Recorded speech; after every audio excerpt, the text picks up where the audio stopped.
Entity instance are person, place, object, event. Okay, so these are instances where you will see here supplier, customer. Yeah, so basically entity instances are the classes that we have in program exercises. So we have students, di ba? You have a class students. You have a class subjects. Yan, so student is a person. Di ba? Teacher, you have a person. So any class is associated with an entity. Yan, so place. Okay, there's no place in our exercises.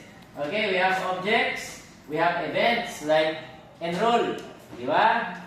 Okay, concept. Ayan, so basically, we will have assign sa exercise 2. We will have enroll, di ba? Enrolling of students, assigning of subjects sa teacher. And then probably sa next coming exercise, we will add grades. Ayan, so grades is where teacher will encode grades. Yan sa enrolled subject of the student. So those are entities. Okay. So, entity type are the type of entities for each entity that we have here. So, supplier, customer, as you can see, are main entity. So, entity types can have strong, weak, or associative. Okay. So, we have here, so let me give an example. So, student is an entity, di ba? In our exercise 1. And then we have subjects. Okay, subjects. They are linked together using the enroll table. So enroll table is the associative entity. And then this one is the main, okay, or the strong entity. Ayan, strong entity. So the strong entity is basically the one that holds all the important data. Diba? Like student. If you want to learn or know about student information, you need to look at strong entities. If you want to know what are the offered subjects for that semester, subject strong entity. Okay, so this entity associative is dependent on values of these two strong entities.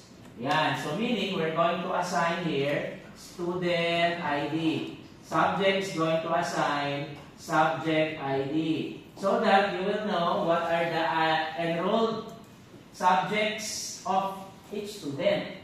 And who are the students who enrolled in each subject. So you're basically using the enrolled entity here or table, which is what you did in MySQL. You have students table, enrolled table, and subjects table. So the enrolled table will hold only the following values. And then for exercise 2, I ask you to add EID. Yeah, because we're going to use EID later sa grades. Okay, gamitin natin yan sa grades. Ganyan. Okay, so that's entity instances. So we have 3 types of entity. We have strong, associative, and weak. So what is a weak entity now? A weak entity can hold values or not. Enrollment or the enroll table or entity there in my illustration, okay, is needed so that students can enroll subjects. Diba? They're associating two strong entities. Weak entity is not dependent on any entity. So meaning it can hold values or not. Like for example, personal information. Yan. So those are optionals. Meaning you don't have to require students to input values. Diba? So basically, weak entity is not dependent on any entity like strong or associative. Yan. Okay. Next we have relationships. Like the lines that is drawn between two entities. Ayan, relationships yan. So what's the relationship between student and subject? Enroll. Okay, enroll is the relationship between student and subjects. Meaning, you cannot have a student is linked to subjects because the purpose of the system is to enroll students as subjects. Yeah, so relationship is the link between entities. So we have here relationship types. Yan. So we have here the type of relationship. It's either one or many. Okay. Cardinalities is either mandatory or optional. Okay. Ayan. And then we have attributes. Our attributes are fields of different types. Yan. So let's start first with the ER diagram. So at the end of the semester, the goal is to create an ER diagram first. But we did not do that because we start coding right away. So if you're going to develop a very large system, you need to start with an ER diagram first. That's planning, di ba? You need to plan first what you need to do. Yan. So in reality, if you're going to develop an actual very large system, it will not take 4 months. Ayan, probably years. And your ER diagram will look like this. So this is a Pine Valley Furniture ER diagram. This is the classes. So for every table, this is table. Salesperson is an entity, a class, and a table in MySQL. A class in Java or any Python. Ganyan. So these are all entities which corresponds to classes, which corresponds to SQL tables. So that is how many SQL tables classes yan, are needed to run the system. So in our case, our system, enrollment system is going to be developed in 4 months. Yan, so that is the requirement. That is how many classes and tables we have. Okay, it will probably not reach same as the Pine Valley Furniture. Okay, yan. Okay, so let's look into this ER diagram. Yan, so for your exam na tayo next week. Wala na tayong quiz to, ha? Okay, kaya maraming mga holiday. Walang klase sa Friday. Ayan, so you will see here, we have an entity. So let's start first with customer. Okay, customer, as you can see, is linked to order. You cannot be a customer if you don't order. And you can only order if you have a product, di ba? A product that you can order. So as you can see, they are linked together. Why can't we link customer and product directly? Yes, you need to order first. You cannot select a product without ordering it. So meaning the goal of a customer with a product is to order. Di ba? You just cannot take a product. And what would you wanna do with it? You're gonna order, di ba? So meaning this entity is related sa customer and product. You must have an order. Okay. And then we have here an item. Each product requires an item. Ayan. For example, we have here a product like PC. Ayan. Personal computer. A PC requires the following items, di ba? Keyboard, mouse, okay, everything, webcam, monitor, PC case, graphics card, all of those are items that is part of a single product. So yun ang items. And at the same time, the store is selling those items individually. So meaning you can buy just keyboard. You don't have to buy an entire PC. That's a product. Okay. And then, each item requires a supplier. Okay? All computer stores does not make their own keyboard. Diba? They don't have any manufacturing plants. Okay? They buy them sa supplier like ASUS. So ASUS sells items sa computer stores. So they have an ASUS keyboard, ASUS mouse, monitor, and everything. So it comes from a supplier. A supplier can either be shipped or probably delivered, ayan, using a van or something like that. Okay, if the supplier is very far away, it might involve shipment. Ayan. Okay, so let's look into the relationships and cardinalities. Okay, you can see here we have a customer related sa order in terms of their cardinality. So the cardinality, as you can see, from customer to order is optional meaning. The cardinality of order to customer is 1, mandatory 1. Okay. So from customer to order, the cardinality is optional many because a customer can order 0 products or more. Okay? Klaro ha? So meaning, one customer can order 0 product, walang napili si customer sa product, kung gusto niyang bili, nag-window shop lang siya, or a customer can buy 1 or order 1 or more. That's why it's optional many. So you can choose to buy 0, buy 1, or many products. You can order them. Okay, you're going to reverse it now. An order needs to come from a customer. Hindi pwedeng may order and that order, the customer does not exist. So meaning, an order must have one customer. Hindi pwedeng ang isang order coming from 2 customer or customers, di ba? Hindi pwedeng dalawa kayo, isa lang ang order nyo. Oh yes, di ba? So a single receipt, ang isang resibo will go to one customer only. Even if kayong dalawa, di ba? Nagpunta kayo sa store. Okay. The receipt that will be given to you, isa lang for the customer who orders. Kahit nasabay kayo lahat pumasok sa store. So you will only be given one receipt. That receipt includes all the products na di-order mo. Di ba? Nakalista, items. Yan. So a single order comes from a single customer. That's why this is mandatory one. And that order, customer must exist.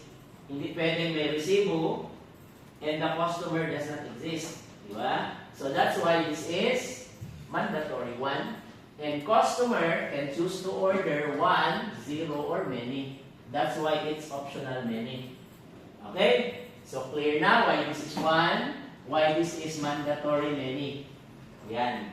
Okay? So for your exam, I will give you different entities and their relationship. For example, this is doctor. And then we have patient. And then you're going to identify what's the cardinality and relationship for doctor to patient, patient to doctor. So a doctor can have 0 or more patient. Okay. A patient can have at least 1. Diba? Hindi ka matawag na pasyente kung wala kang doktor. Diba? Punta ka sa hospital, sino maggamot sa'yo? Wala, upo ka lang dyan. So you need to have a doctor present. Pero sometimes, a doctor does not have a patient. Okay? Probably, Okay? So, probably depending. Okay? Depends if the doctor wishes to have a patient or does not wish to have a patient. So, a patient requires a doctor because a patient needs to be treated. The goal of the patient is para i-treat. Diba? Sometimes the doctor doesn't want to have patients. Okay? Probably the doctor is still, not going to treat patients for now. Diba? Okay. So a patient can have many. Ito sa patient ito ha. This is for the patient, not for the doctor. A patient can have 1 doctor or more. Diba? You have a patient for your dermatologist, diba? Sa skin, sa eyes, ophthalmologist. So meaning if you're going to be treated, there might be a lot of doctors treating you. Diba? Anesthesiologist, o for ano bang doktor na naman yan. So meaning, 1 or more for the patient. For the doctor naman, ito yon. A doctor can have 0 or more patients. Okay, ganyan. That is how you will answer cardinalities for any entity. Okay? Pwede din dyan, nurse. Diba? Nurse instead of doctor. Okay? Pwede rin room. Okay? Kung what else? Okay, store. Diba? Pwede rin store, product. So there's a lot of things we can do. Okay? So let's proceed sa order and products. So an order will have a product and that product must exist. So meaning, when I talk about order, for example, that's like a receipt. Ayan, resibo. Diba? Order. So nakalagay dyan, ano yung binili mo? Number 1, bumili ka ng suka. Number 2, bumili ka ng patis. Number 3, bumili ka ng sabon. Ayan, these are the products that you're buying. Okay, so if you have an order like this following products, that product must exist. That's why this is called one, meaning you can just order one, isa lang yung bilhin mo, or a lot. That's why this is many. This cannot be zero. Hindi pwedeng zero yan. If someone gives you a receipt, meaning you bought something. Diba? Hindi ka pwedeng bigyan ng resibo. Wala ka palang binili. So this must be mandatory one. Okay? Klaro ha? Next naman, a product like this one. This is order for customer A. Ayan. And you can have another order for customer B.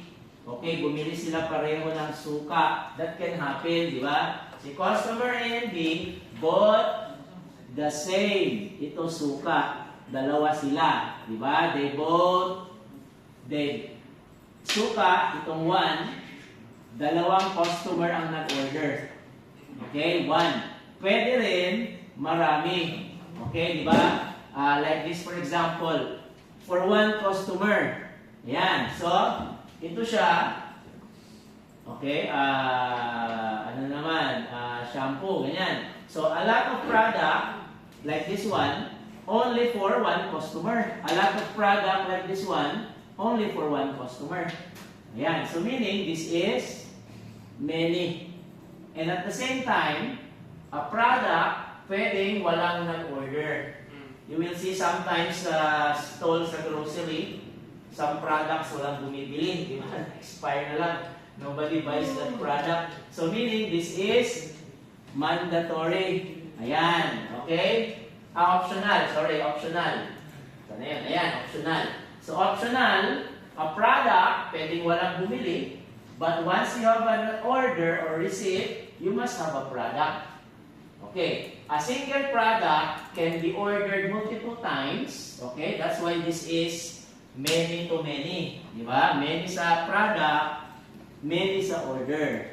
A single product can be ordered multiple times. Multiple product can be ordered multiple times or one time. Di ba? Isang beses. Di ba? All of this is ordered once. Okay? So, pwedeng many to one. Yan. So, pwede rin many to many. So, meaning, a lot of these products is ordered by two customers. So, meaning many customers ang nag-order. But some products, pwedeng hindi walang nag-order. Yan. Nobody buys the product. So, as you can see, this is the correct relationship for that. Yan. Alright? So, if you're going to look at the diagram, product cardinality is this one. Order cardinality is this one. Okay? So don't look at this as the product cardinality. So the product cardinality is this one. Ayan. Okay? So always remember that. Okay? So let's proceed sa item and product. As what I said before, a product, for example, like PC. Ayan. An item, for example, like keyboard, mouse, monitor, graphics card, motherboard, lahat. Those are multiple items, ayan, for a single product. Ayan, isang product lang. Okay, pwede rin, maraming product, one item. Okay, maraming product, one item. Okay, for example, keyboard. Okay, we have a keyboard for PC, keyboard for tablet. Di ba? Pareho lang sila, USB. Okay, keyboard for another device, server ba? So lahat yan sila is for isang item. So one item, multiple products. Di ba? One product, multiple items. Pwede yan siya i-reverse. And it's required. So meaning, you cannot have a product without us having a single item. Okay, so meaning if you're selling anything in your store, that single product can be treated as an item. For example, nagbenta ka ng cellphone, item na yun. One product, cellphone, can be treated as one item. Okay. Pwede rin one product, multiple items. Okay, di ba? Ganyan. Pwede rin yung one item, keyboard, can be used for multiple products. Ginagamit yan siya. For example, charger or power adapter, di ba? You can use that for almost any tablet, cellphone. Maraming product yan for one item. Okay? So that's why it is many to many. And it's mandatory. Okay? You cannot have an item without a product. A product must have an item. Okay? Ganyan. Alright? So next we have supplier, shipment, and item. Each of these items comes from a supplier. And sometimes a supplier will not give you items. That's why this is 0. So meaning, there are instances na naubusan ng stock, yan, ang store, they won't sell you specific gadgets. Diba? The supplier did not give them any or out of stock. Okay. Pwede rin, there will be some. So, supplier to item is many. Why? Okay, for example, we have ASUS. ASUS is a supplier. All of this, pwede si ASUS ang magbigay. Okay, so one to many. Pwede rin ang isang item for a lot of supplier. Pwede rin Lenovo. Okay, pwede rin Acer. So meaning keyboard, pwedeng ASUS, Lenovo, Acer. Mouse, pwedeng Lenovo. So meaning, one item, many suppliers. One supplier, many item. Di ba? ASUS, lahat yan galing sa ASUS. Keyboard, lahat ito merong keyboard. Okay? So pwede mo i-reverse. Okay. So, the only difference here is, if you have an item, it must come from a supplier. That's why it's mandatory. Diba? One, you cannot have all of these items without a supplier. You're buying it from them. You're not making this on your own. You need to buy it from a manufacturer. Okay. And sometimes the supplier may not give you the items you want out of stock. Diba? Hindi nila magbigay sa'yo. Okay? Ganyan. So that's their cardinality and relationship. Ayan. Next naman, we have supplier and shipment. Okay. Supplier can choose not to ship the items. 1, 0. Yan. So shipment not available. Okay. A single shipment will come from a single supplier. For example, we have a shipment. Okay, ito yung shipping container, barcode. Ayan, may mga yan sila, di ba? Shipping container. A single container comes from one supplier only. Di ba? Hindi pwedeng may shipping container for two supplier. Ang ASUS at saka Acer maglagay ng product sa isang container. Hindi. Galing yan siya sa isang supplier lang. Kaya hindi yan sila magko-coordinate. Magkakaiba yan sila ng company. So, there's two separate companies. Hindi pwede ilagay sa isang container yan because that supplier will be the one putting stuff in this container. If there is another supplier, for example, Acer, ibang container na naman. Hindi nila isagol. Diba? Ang Acer, hindi nila isagol sa ASUS na container van. Okay, or container van yung nila product. So, they will have another container na naman. So, meaning a single shipment, isang supplier lang. Okay? Or pwede rin, a lot. Diba? Ito, ASUS. ASUS lahat yan. ASUS lahat. A lot of shipments galing sa isang supplier lang. Puro ASUS yan. Kaya nag-order ng 1 million, di ba, na keyboard. So, hindi kaya sa isang container. So, 3, 4. So, pwede rin, iba-iba.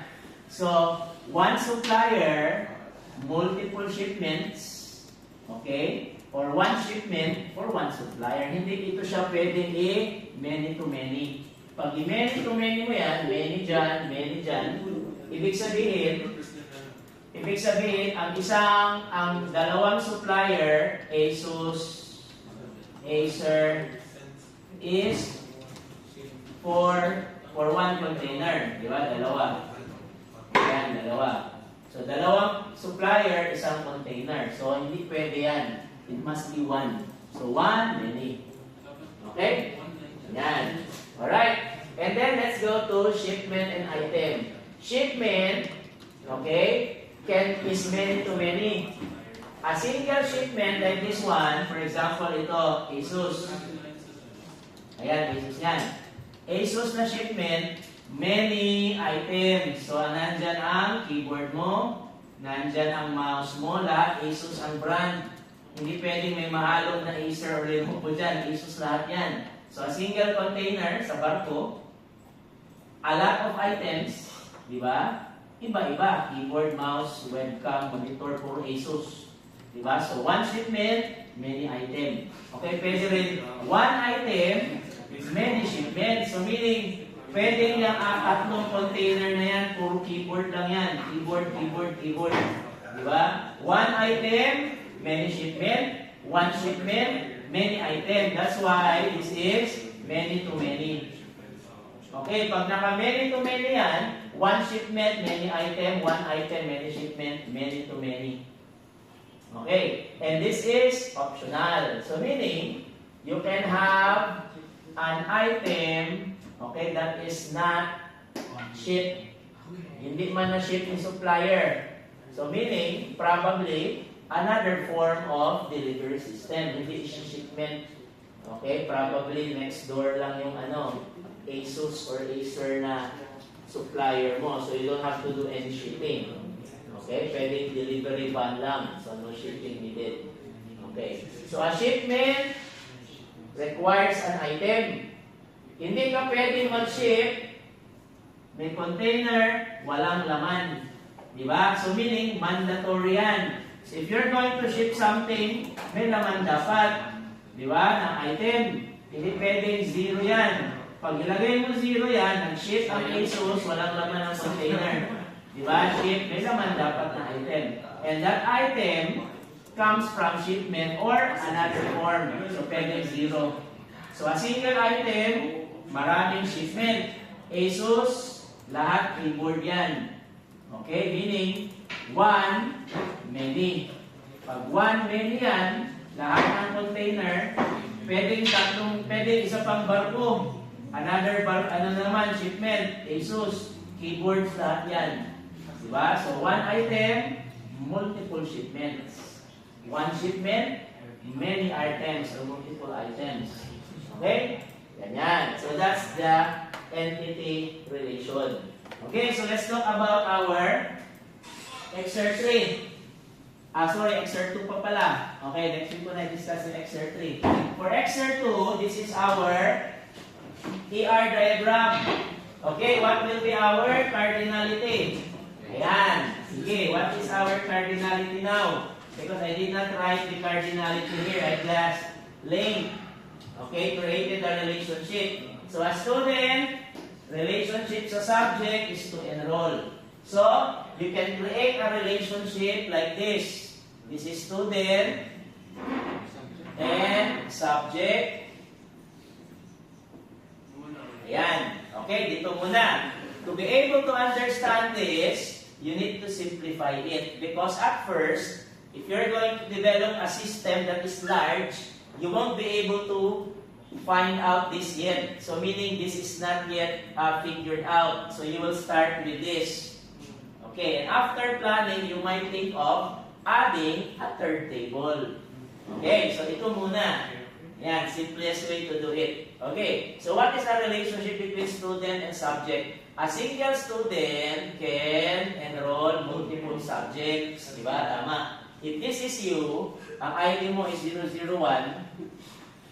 okay? Pwede ka mag-enroll ng maraming subject, diba? PE, Math, ganyan. Isang student, maraming subject, check. Sometimes, a student can choose not to enroll in the subject. For example, next semester na siya. Diba? Ayaw na ng first sem. Siguro second sem na siya mag-enroll. So, meaning, mandatory. Pero, nasa listahan siya ng Ateneo. Diba? Pwede siya mag-enroll, pero he chooses not to enroll this school semester. Next sem na. So, mandatory. Okay, optional. Optional pala. Optional, not mandatory. Optional. Okay. A single subject. Okay, balik naman tayo. from subject to student naman. Okay, let's reverse it. A single subject like this one can be enrolled by multiple students. Okay, itong subject, pwede i-enroll ng dalawang student. Diba? Okay, so meaning we can do this. Ayan. So next now is, what's the cardinality here? Is it mandatory or optional? Optional. Okay, optional yan. So meaning, there are subjects sa Ateneo na walang mag-enroll na estudyante. That's why ma-dissolve siya. Diba? Okay. So a subject can have no students. So, okay, pwede rin ang student, hindi mo na mag-enroll next sem na. So that's the relationship. Okay. If you're going to break this down, you won't be able to do a many-to-many sa MySQL. If you're going to write an actual program using this one, it's a good, di ba, relationship, ER diagram, but you won't be able to implement it. That's why in Excerpt 2, we added a third table enroll. Yan. So if you're going to do enroll, you're going to add a table associative. Di ba? That is associative entity. This is strong associative. So in this case, the many-to-many, okay, will now look like this. Customer, product is many, okay, to many. Okay, but this is not the same kasi nag-one siya tapos dito many. Okay, so let's create something like many-to-many for this example. Ayan. A student can enroll many subjects but can choose not to for now. A subject can be enrolled by many students, but sometimes a subject can have no student. Okay, di ba? That is what we did. Same thing. But in this case, we need to add cardinality here as well. Ayan. So what's the cardinality here? For enroll. Ayan. So meaning, a student, okay, can enroll one subject. Okay. So a student, okay, can also enroll many subjects. So in this case, we have, okay, we have enroll. Okay, so, okay, let's visualize this one so that you can understand the table here. Okay, so we have students. Ayan. Ayan, we have 2. And then we have subjects. Okay, so Excerpt 2 ito ha, this is 3001. Yan. PE and Math.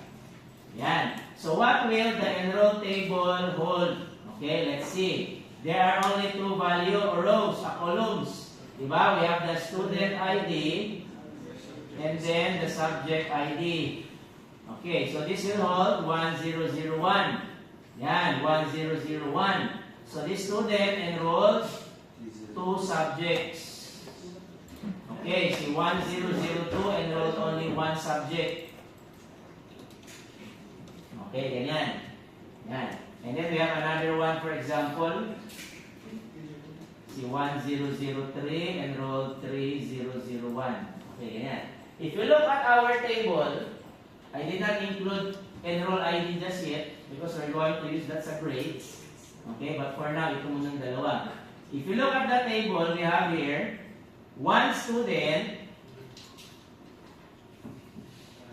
di ba? One row of this is connected to two rows in the enroll table. So meaning there are two instances of 1001 here. 1001 in this table, you have two 1001 in the enroll table. That's why this is one to many. So one student, many enroll. Okay, and why is this mandatory, optional? So meaning, we can have another student here, wala siya dito sa enroll table, di ba? There is no XYZ, there's no 1004 here. So that can happen. Okay, so this is correct. Okay, tama yan. What if we go from enroll to student now? Ayan. So from enroll to student, we have, okay, if this is many, okay, many natin for example, if this is many, so meaning you have two students here for one subject. we cannot have two identical students like 1, 0, 0, 1, 1. Hindi pwede yan. Diba? We have duplicate entries. We don't want that. Okay, so ID number should be unique, same with name. Okay, so in this case, this is not many to many.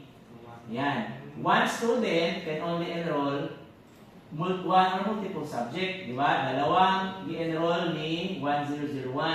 So this is one, this is many. Okay, next naman, what's the cardinality? Ayan. So if you have 1008 here, can we have 1008 here where there is no existing 1008 student? Hindi, diba? So meaning, every time someone enrolls, that student must exist. Hindi pwedeng non-existing student magpa-enroll ng subject. Kailangan may ID siya. So meaning, this is mandatory. Ayan. So ito yan. Mandatory 1. Okay? Mandatory 1. Alright? So yan ang ating cardinality for that. Okay?